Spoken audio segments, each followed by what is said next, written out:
আমাদের আহ্বায়ক কমিটি পূর্ণাঙ্গ করার লক্ষ্যে সাভার পৌরসভা উলামা দল কর্তৃক আয়োজিত আজকের এই প্রস্তুতি সভা সম্মানিত সভাপতি উপস্থিত আছেন উলামা দলের দুইজন ঢাকা জেলার যোগ্য নেতা আহ্বায়ক এবং সদস্য সচিব সহ আপনারা যারা সামনে আছেন। আসসালামু আলাইকুম।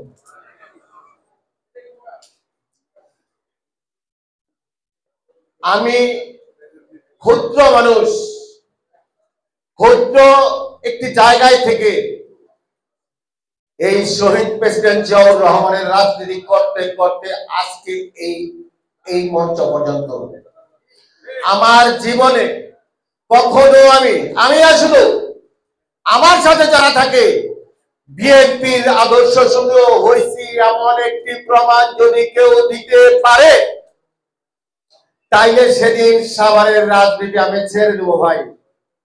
বেশি দিন আগের কথা নয়, এই 111 থেকে শুরু করি 111 ওই সরকার আমারে গ্রেফতার করছে, গ্রেফতার করে নির্যাতন করছে। জামিনে বের হয়ে আমি দলের জন্য কাজ করতেছিলাম। এই সাভারে যারা বিএনপি করে সবাই জানে সেই সময় এই 111 সরকার থাকার সময় যখন সাভারের বিএনপির নাম কেউ মুখে নেয় তখন আমি বিএনপির কর্মসূচিগুলা কিভাবে পালন করছে আপনাদের একে একে বলে যাই। আমাদের মরহুম অ্যাডভোকেট আব্দুল সামাদ ভাই, ওনার চিনেন আপনারা গেন্ডাতে ব্যাংটনে, ওনার বাবার কোলখানির অনুষ্ঠানে এই সাভার এসেছিলেন বিএনপির স্ট্যান্ডিং কমিটির সদস্য বাবু গয়েশ্বরচন্দ্র রায় এবং বিএনপির ভাইস প্রেসিডেন্ট শাহজাহান ভাই সহ এবং আরো কিছু নেতৃবৃন্দ ওই অনুষ্ঠানে এসেছিলেন। তখন 111 এর সময় রায় অনুষ্ঠান শেষ করে আমাকে ফোন দিলেন, বলছে কোথায় আছো? বললাম দাদা আমি বাসা আছি।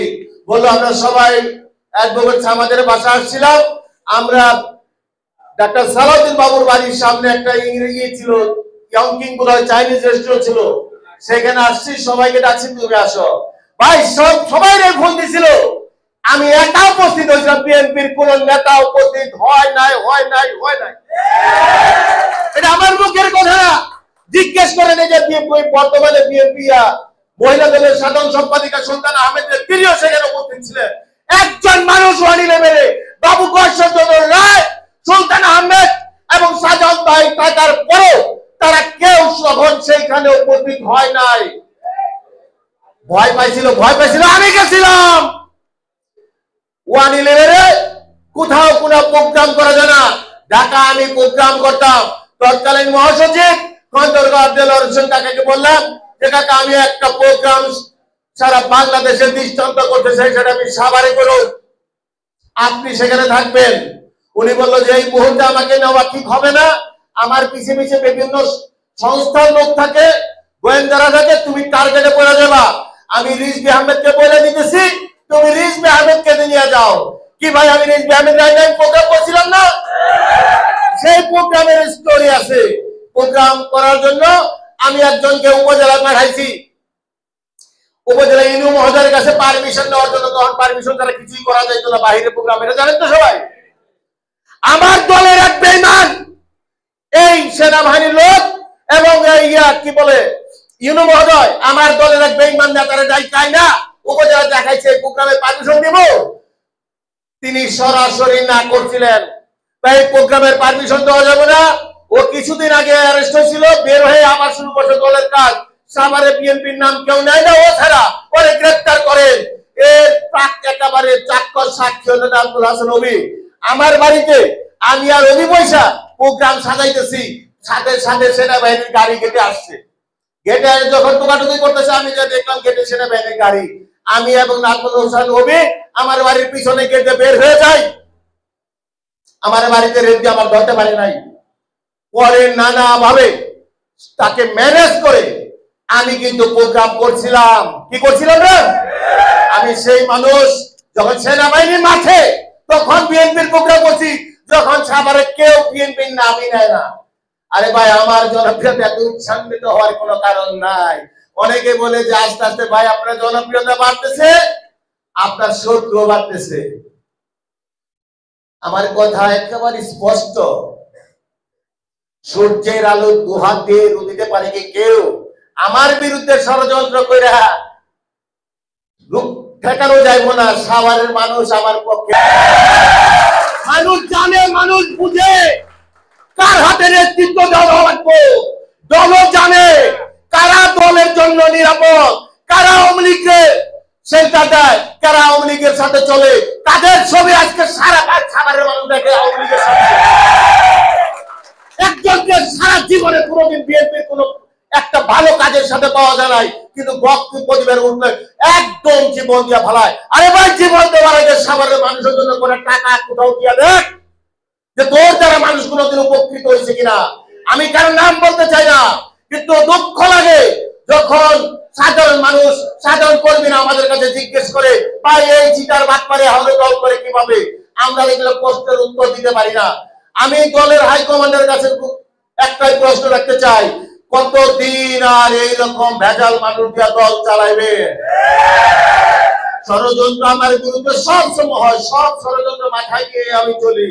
আমি কখনো কারো বিরুদ্ধে কথা বলি না, কিন্তু তারপরে আমি আপনাকে বলি, এই সাভারের মানুষ, আপনাকে আমি একদম নিশ্চিন্ত করতে চাই, যারা আমার সমর্থন দেন, আমার কোনো কাজের কারণে আপনারা লজ্জা পাইবেন এমন কোন কাজ আমি কোনদিন করুন না। আমার বিরুদ্ধে মিথ্যা কথা বলা যাইব, প্রপাগান্ডা ছড়ানো যাইব, কিন্তু আমি একদম চ্যালেঞ্জ করলাম। এই আমার সামনে মিডিয়া আছে, এই বক্তব্য আমার ফেসবুকে থাকবো। আমি এমন কোন কাজ করব না যে কাজের জন্য আপনারা লজ্জা পাইবেন। আমার সাভারের রাজনীতি ছাড়তে হইব। আমি অনেক ঠান্ডা মাথার মানুষ।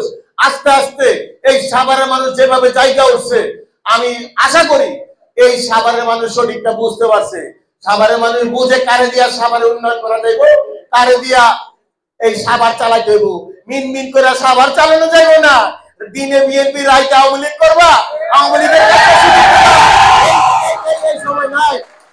আজান দিয়ে দিব। শুধু আমি একটু সংক্ষেপে বলি, এই যে সাভারের নেতা ডাক্তার রানা আছে না, উনি নিজে আমারে ফোন দিয়েছিল। ভাই, কোনদিন উনি যদি আসে আপনার জিজ্ঞেস করবেন যে কোরশেদ ভাই, মজনু ভাই আমার বন্ধু মানুষ ছিল, আপনার কারণে আমার রাজনৈতিক সমস্যা হচ্ছে, আপনি একটু স্টপ দিতে পারবেন? স্টপ দেওয়া যায় রাজনীতি না। কেন ভাই?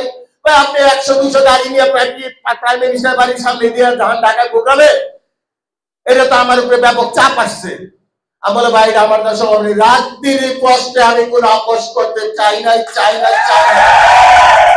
আপোষ না করার কারণে 100-র কাছাকাছি মিথ্যা মামলা দিয়ে আমারে, আমি তখন এই ওয়ার্ডের কাউন্সিলর নির্বাচিত, জেলা যুব দলের সিনিয়র যুগ্ম আহ্বায়ক, সেন্ট্রাল যুব দলের সদস্য আমার এই সাভার ছাত্র হয়েছিল। আমি যদি তখন সাভার না ছাড়ি, তাহলে হয় আমার ক্রস পা যায়, নাহলে আমার গুম করে ফেলা যায়। কি সত্যি কিনা? এর পিছনে কিছু দুষ্কৃতকারী জড়িত ছিল। তারা আমার কারণে ভবিষ্যৎ দেখছে যে আমরা 2 নম্বরের রাজনীতি করে শান্তি পাবো না। সব শেষে শুধু এই সাভারের মানুষে বলতে চাই, আপনাদের প্রতি আমার আস্থা বিশ্বাস আছে। আপনাদের প্রতি আমি আমার বিশ্বাসটা শেষ পর্যন্ত রাখতে চাই। আমি আজকে এই উলামা দলের এই প্রস্তুতি কমিটির সবাইকে আহ্বান জানাবো।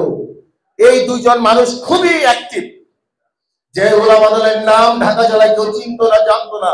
বিগত 2 মাসের ভিতরে তারা উলামা দলের যে পর্যায়ে নিয়ে আসছে, আমি বিশ্বাস করি ওরা ঢাকা জেলা উলামা দলের সম্মান রক্ষা করবে।